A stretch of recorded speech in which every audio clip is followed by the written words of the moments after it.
Sure. Thank you very much, Marvin. It's a great pleasure to be here with you and that you're presiding over this event. It's also a great pleasure to collaborate with my good friend Stephen Cull, who I've worked with in the past, and the wonderful people at worldpublicopinion.org.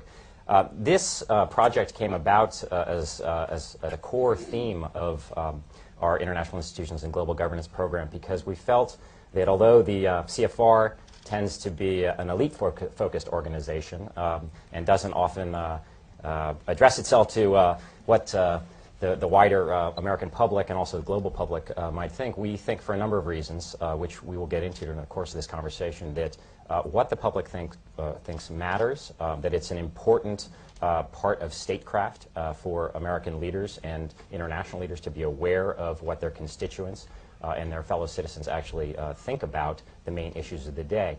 Now, the International Institutions and Global Governance program looks basically at the requirements for effective multilateral cooperation and in dealing with a range of global and transnational challenges. And as we started looking at some of the data, we didn't find any one-stop shop where you could actually find out what people around the world and in the United States felt about some of the major international institutions, nor about some of these major problems, ranging from terrorism to climate change, etc. And so we decided to create something its main value added is that it takes and integrates in a comprehensive way and frames in a comprehensive way existing polling data, brings it together, allows you to juxtapose what Americans think versus what citizenry around the world thinks, and perhaps tease out some differences where those exist. We've found some, just if I can give you a sense of some of the headline findings. One of the striking things that we found is just how similar many publics around the world are in terms of the sort of world order that they want. They're extremely multilaterally inclined. They believe in a world order based on international law. They believe countries should obey international law even if it goes against their national interest. They are strongly inclined to make the United States the United Nations a major bedrock of international order. They recognize that it has problems, but they strongly look to the United Nations and particularly the UN Security Council as the bedrock authority of international legitimacy when it comes to issues, for instance, of the use of force. Thank you very much, Richard, and I am delighted to be here in these new headquarters. I have been often to, I guess, the mothership in New York City. But it's good to have an outpost of the Council right here down the street from the State Department. We get a lot of advice from the Council, so this will mean I won't have as far to go to be told what we should be doing and how we should think about the future. So we have the possibility of signaling to the world. We want everybody to sign on with globalization. Good morning, Rory Lansman. I'm a member of the New York State Assembly.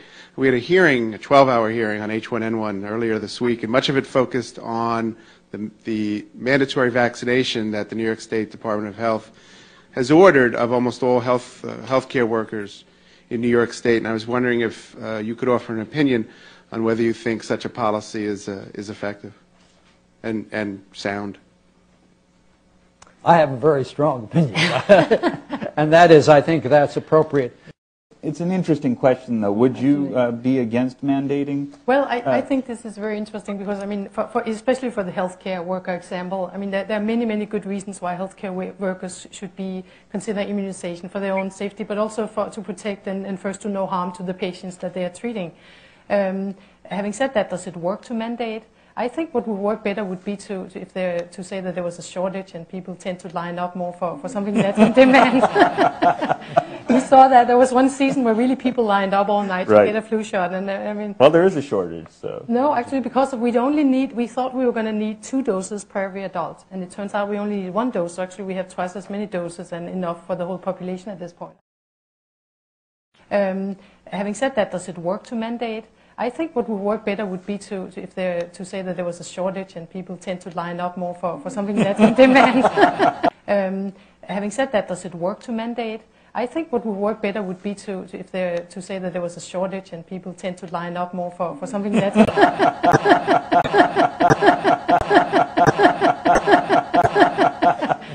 saw that. There was one season where really people lined up all night to Right. get a flu shot, and I mean. Well, there is a shortage, so. No, actually, because we thought we were going to need 2 doses per every adult, and it turns out we only need 1 dose. So actually, we have twice as many doses and enough for the whole population at this point.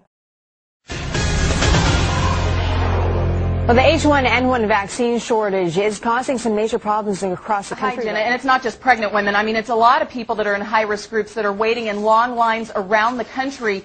But those clinics are trying to get the vaccine out just as soon as they get it in. We did hear from CDC officials yesterday that there were some production delays, and that is causing a delay in getting these shipments to these clinics and hospitals. So it's not just pregnant women that are dealing with this, but a lot of people, and they're urged to be patient and to stay on top of it and keep looking and checking with health departments to find out when vaccine shipments are made.